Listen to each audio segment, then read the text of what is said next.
dengan kain dan lakban.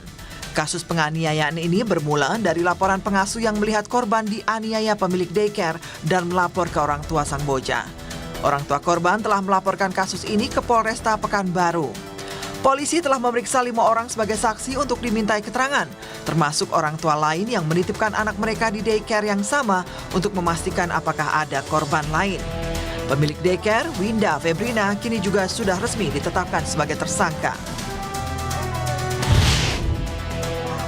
Wali Kota Medan yang juga menantu Jokowi, Bobi Nasution, menjawab siap mengikuti saat ditanya soal desakan pemeriksaan KPK setelah namanya muncul dalam persidangan terdakwa kasus korupsi suap izin tambang, mantan Gubernur Maluku Utara Abdul Ghani Kasuba.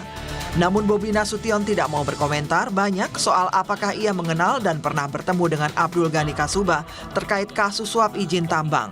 Sebelumnya dalam sidang mantan Gubernur Maluku Utara, Abdul Ghani Kasuba mengakui ada pertemuan dengan Bobi Nasution membahas soal izin tambang dengan sebutan Blok Medan.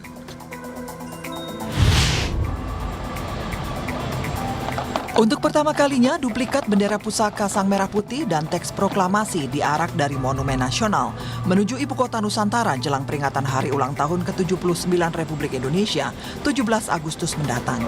Setelah mendarat di Bandara Sepinggan, Balikpapan, bendera Sang Merah Putih dan teks proklamasi dibawa ke Ibu Kota Nusantara.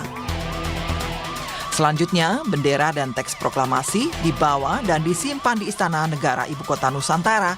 Untuk selanjutnya, Sang Merah Putih dikibarkan dan teks proklamasi dibacakan pada upacara peringatan kemerdekaan 17 Agustus 2024 yang akan digelar secara perdana di IKN.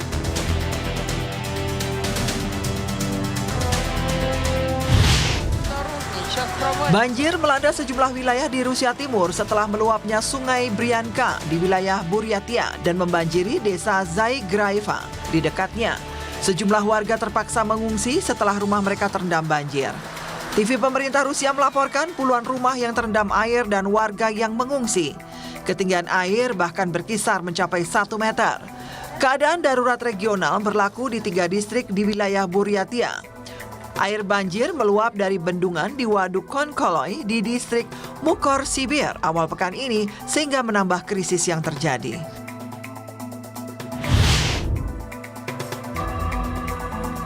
Pesawat Turbopro milik maskapai Vupas jatuh di Venhendo sekitar 80 km kota Sao Paulo, Brazil.